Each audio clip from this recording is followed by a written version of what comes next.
Cycle మీద తిరిగేవాడికి helmet ఎందుకు నాన్న? ఏం చేయనమ్మా, నువ్వేమో నన్ను మరీ అందం కనేసావు కదా, ఊర్లో అమ్మాయిని తప్పించుకోలేక ఇలా హెల్మెట్ పెట్టి తిరుగుతున్నా. మా నాన్నే. మురిసిపోతున్నావా?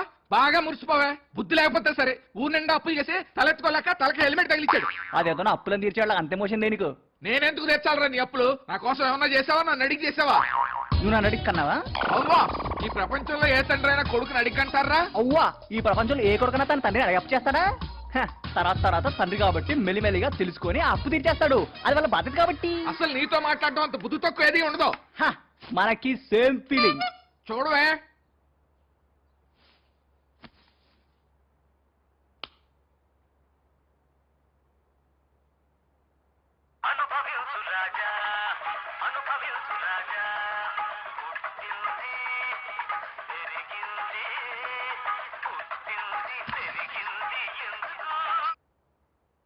ఇరే ఏంట్రా పిలుస్తుంటే పలకుండా హెల్మెట్ పెట్టుకుని పారిపోతున్నావు?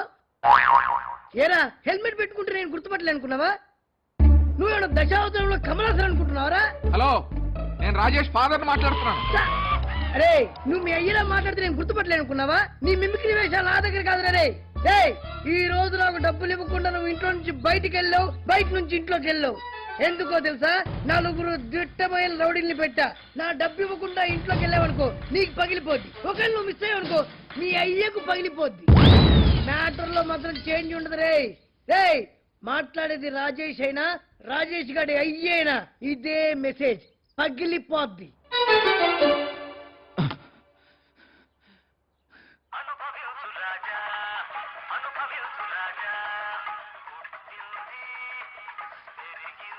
ఏంటండి బంగారానికి ఫోన్ వస్తుంది? వద్దే, వాడికి ఫోన్ చేసే వాళ్ళందరూ చాలా పద్ధతిగా మాట్లాడతారు, మనం తట్టుకోలేం.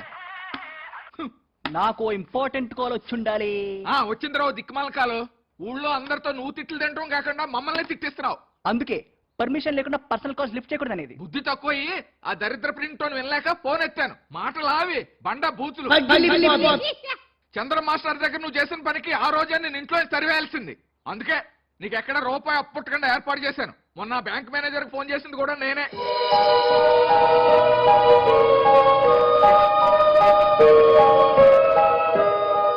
ఈ ఎదో రియాక్షన్ ఏం తక్కువ లేదు. నువ్వేంటే మొహం అలా పెట్టావు? ఒక మాట అంటే ఫీల్ అవడం కాదు, చేంజ్ అవ్వాలి. పక్కింటి మురళిని చూడు, శుభ్రంగా జాబ్ చేసుకుంటూ ఫ్యామిలీని ఎలా చూసుకుంటున్నాడో. నువ్వు అలాంటి జాబ్ చూసుకోవచ్చు కదా. యో, ఆడికి అలా నానపోతే వచ్చింది ఉద్యోగం. ఏంటి నన్ను ట్రై చేయమంటావా?